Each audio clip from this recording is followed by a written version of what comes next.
सख्या रे भाग 17। अहो मंडळी, ऐका ना, स्टोरी आवडते ना?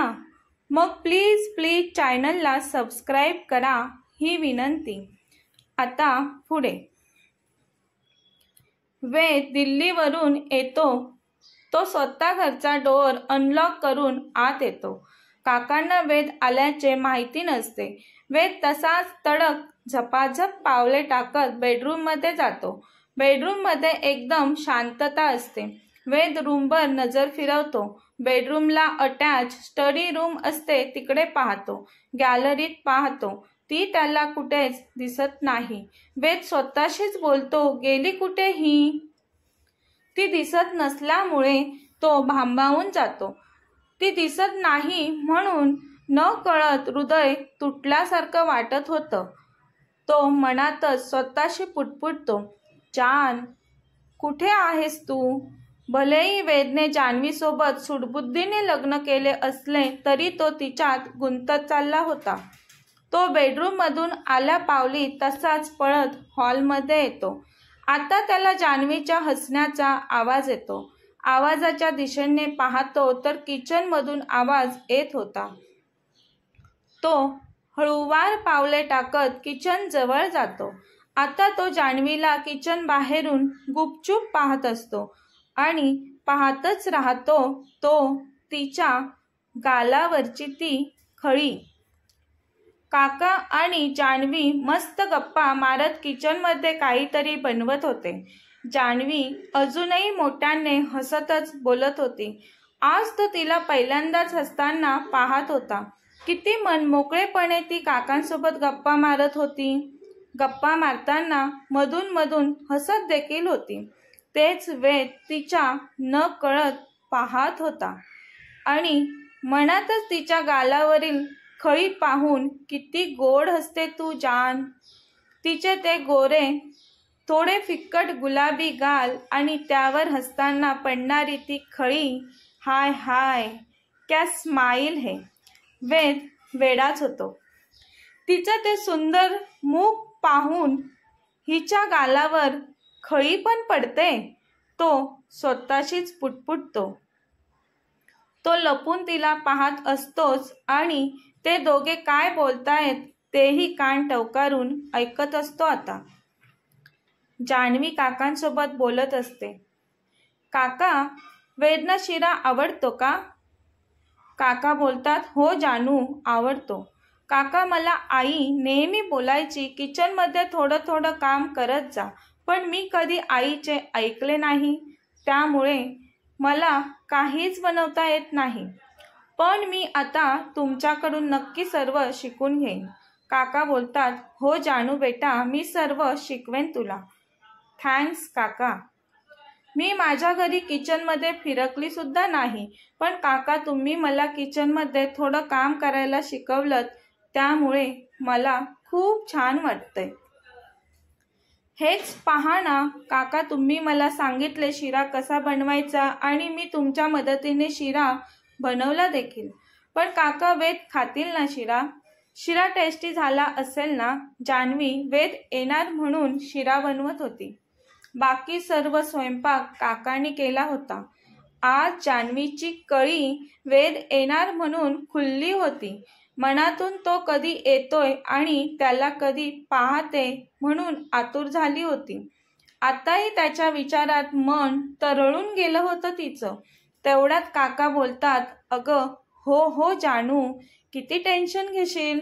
तसंही वेद अन्नाचा अनादर कधीच करत नाही। वेद नक्की आवडीने खाईल शिरा। इकडे किचन बाहेर वेद अवाक होत, हे काय पाहतोय मी? आज सूर्य चुकून पश्चिमेला उगवला की काय? मी स्वप्न तर पाहत नाही ना? हे खरं आहे का? म्हणून वेद स्वतःला चिमटा काढतो।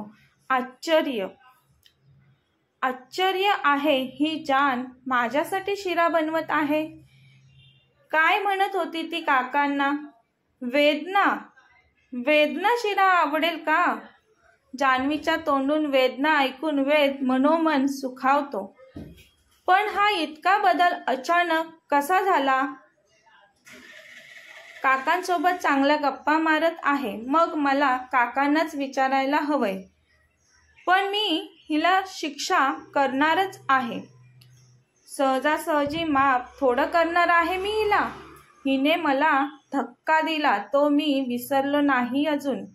त्याची तर शिक्षा देणार आहेच मी हिला. असंच थोडं सोडणार आहे मी. जान्हवीने धक्का दिला हे त्याला आठवल्यावर त्याचा इगो हर्ट होतो. त्याच्या कपाळावर आठ्या जमा होतात. तो किचनमध्ये तडक जातो आणि मोठ्याने ओरडत बोलतो, ए मुली, what you are doing here? तुला इथे येण्याची परमिशन कोणी दिली? काय करत आहे इथे तू? वेदला असे अचानक समोर पाहून जान्हवी दचकते. त्यात तो मोठ्या आवाजात बोलत असतो म्हणून जान्हवी थरथरू लागते. तिचे हृदय थाड थाड करत होते आता. जान्हवी घाबरतच बोलते, ते बाकी ती काही बोलत नाही. वेदला असे अचानक आलेले पाहून काका बोलतात, वेद बेटा, आलात तुम्ही? इतके का रागावला आहात? शांत व्हा. जानूला मीच बोलावले आहे इथे. काका, तुम्ही बोलवलं तर ठीक आहे, पण ही करत काय आहे? तुम्हाला माहिती आहे ना, मी घरी आल्यावर फक्त तुम्ही बनवलेलं जेवण जेवतो म्हणून. ही काय करत आहे? हिला पहिलं ते थांबवायला सांगा. काका, तुम्ही साधे आहात. हिने जेवणात काही टाकलं आणि त्यामुळे आपली हेल्थ बिघडली तर हिला बरेच होईल ना.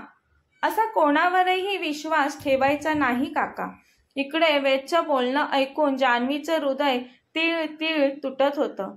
तिच्याविषयी त्याचे विचार ऐकून जान्हवी नाराज होते. तिचं मन खट्टू होतं.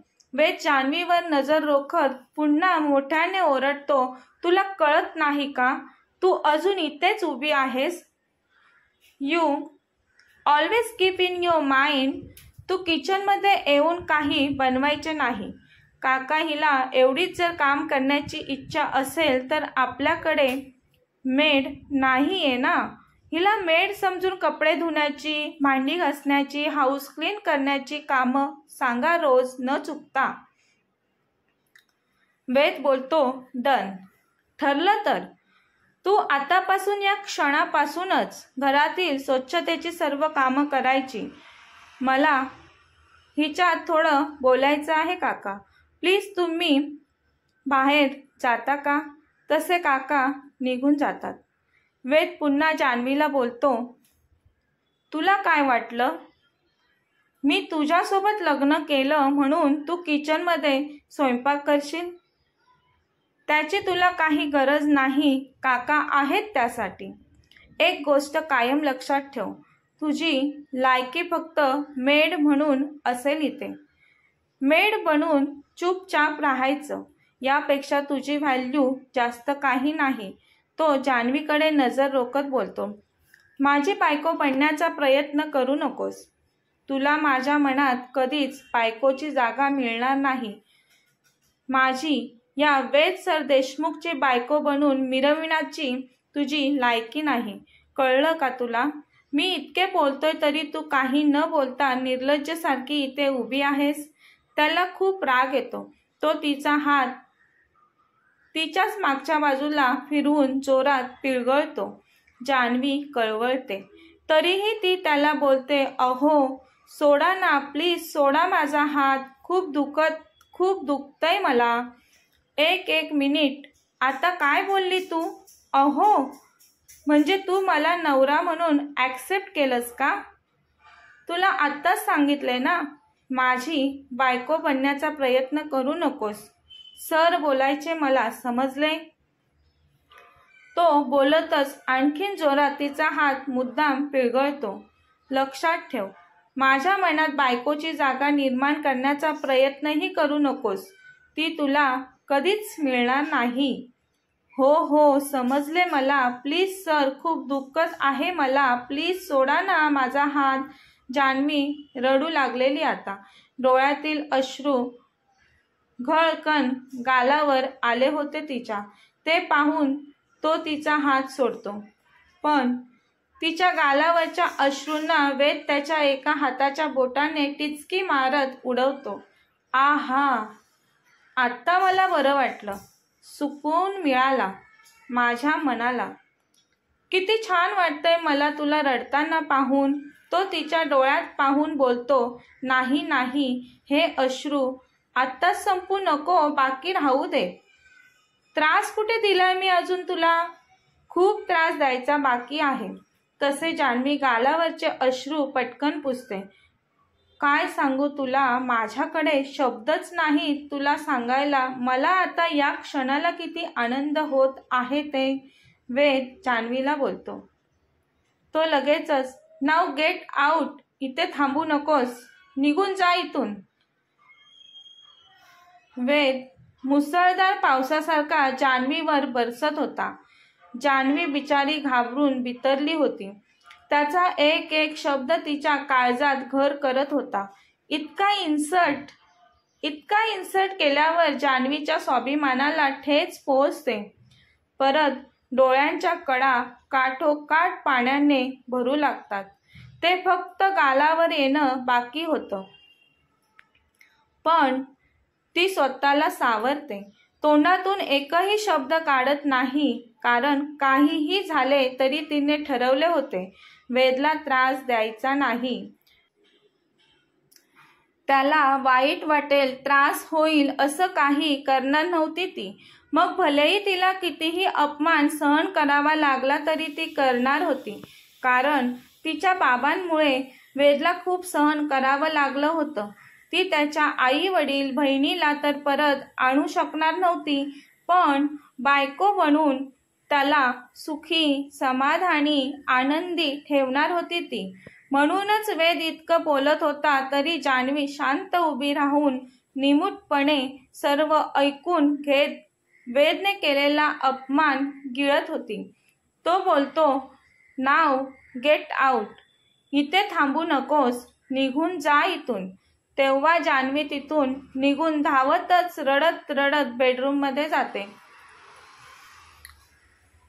धावत जाणाऱ्या जान्हवीला मागून पाहत, काय बोललो मी हे, आणि किती बोललो मी तिला. क्षणभर त्याला गोठल्यासारखं वाटलं. त्याने एक दीर्घ श्वास घेतला. तिचं काही चुकलं होतं का? मी का उगीचच इतकं बोललो तिला? मनातच त्याला सहानुभूती वाटत होती तिची, आणि राग येत होता स्वतःच्या वागण्याचा. खरंच मी प्रेमात पडत चाललोय का जानच्या? नाही नाही, असे असेल तर मला सावरायला हवं. तिने मला धक्का दिला होता हे विसरलो नाही मी. त्याने कितीही ठरवलं तिचा विचार करायचा नाही तरी त्याचं मन तिच्याकडे ओढलं जात होतं. त्याला तिची अनामिक ओढ वाटत होती. ती अनामिक ओढ त्याला तिचा विचार करण्यासाठी घायाळ करत होती. ती रडत गेली बेडरूममध्ये. मी किती बोललो तिला. त्याचे तिला खूप वाईट वाटले असेल. काहीही असो, पण आता त्याचे डोळे तिला पाहण्यासाठी आतुर झाले होते. तो तसाच झपाझप पावले टाकत तिच्या पाठोपाठ बेडरूममध्ये गेला. तो दरवाजातून तिला पाहतो. ती सोफ्यावर झोपली होती. तिचा त्याने पिळगळलेला हात पोटावर ठेवला होता. त्याच्या हाताच्या बोटांचे ठसे तिच्या गोऱ्या हातावर उमटले होते. ते पाहून क्षणभर तो थबकला. मनातच किती निरागस आहे ही, आणि मी भडाभडा बोलत सुटलो होतो नुसता. किती वाईट वाटलं आहे माझ्या जानला.